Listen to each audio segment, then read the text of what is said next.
I understood exactly what they were trying to say. Now spoke to me again. So it's like, it was useful then at that stage of my life, but now it's useful again at a different stage of my life. So I think it's a very good book, and it's a book I always recommend. What maybe one or two books or resources that you would point to for someone to say, okay, read this when you're starting. I was going to say, just go to my website. Ah, But okay, well, actually, to be that's honest, actually a great place to actually start because I've been, to your YouTube channel and followed some of your videos, and I think there's one you did on what can you. I think there was one on yeah, look at that. I use 100,000 yeah, naira. what can you use a hundred Maybe thousand naira to do? What 10 investments can you do? These are really nice places, like yeah, basic resources for people who are just at the beginning of their investing. I agree. Actually, you're right. All jokes apart, right? The reason I started the channel in the first place was because I was having conversations with colleagues of mine that they are just reluctant to get into it because they don't understand it, and they're like, this whole thing just sounds like some mystery, and they just want to stay out and just, yeah. So that was one of the reasons why I created that channel too, for my friends, basically, that were trying to understand some concepts in investing, and you know they felt it was a bit scary. I was trying to see how I could break it down in a way that it wasn't that mysterious.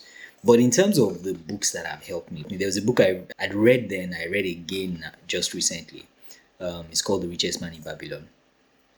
It's a very kind of cheesy title, I know, but but actually it's a very good book because it's a collection of stories all set in Babylon, in ancient Babylon, but it sort of teaches you certain principles about personal finance and investing that will always be applicable no matter which situation, no matter which country, no matter where you are in your investment journey. Those principles will always be applicable. So I think that's one very good book that I would recommend. That I think it was one of the first books I actually read when I started reading about personal finance, and till today I still, refer to it.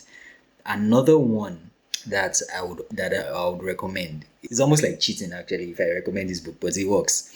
So the book is called 50 Prosperity Classics. Right? It's one book, but it's called 50 Prosperity Classics. It's by Tom Butler Bowden. It summarizes 50 books, 50 classics about money and personal finance. So just like a quick short summary of each of those books, the core lessons. So all the long story they've written in the book, they just condense it into what's the meat of the matter, what's the real lesson in the book, Yeah. right? And you get a lot out of it. I used to listen, so I had the audio version of the book then, and I used to listen to it all the time when I was driving to work when I was in Lagos at the time. And there were so many things I learned just from listening to the book. Some of the books that they summarized, I later on went to buy the actual books, because you want to flesh out that understanding a bit more.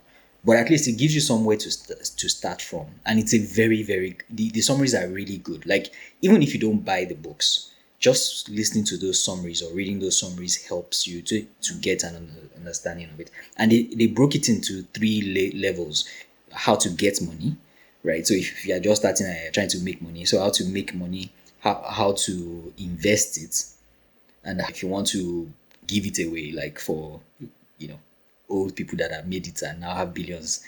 So they want to, so it has stories of different books that cover all those parts. So it's a very good book.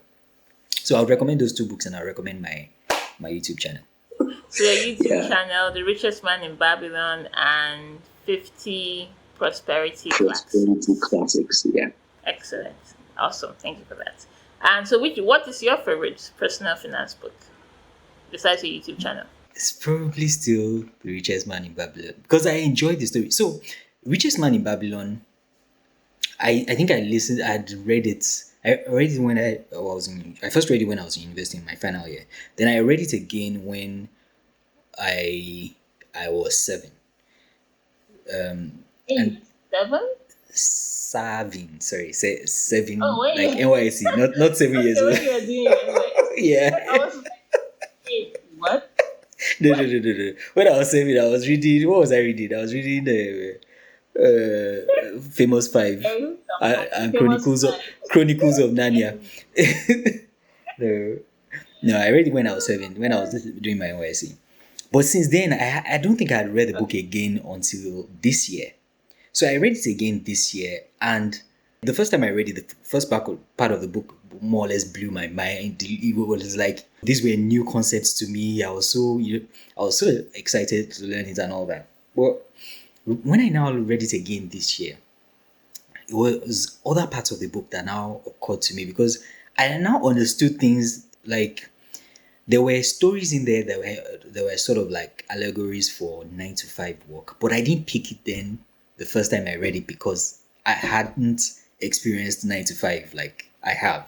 But now I have over 10 years experience 9 to 5. I understood exactly what they were trying to say.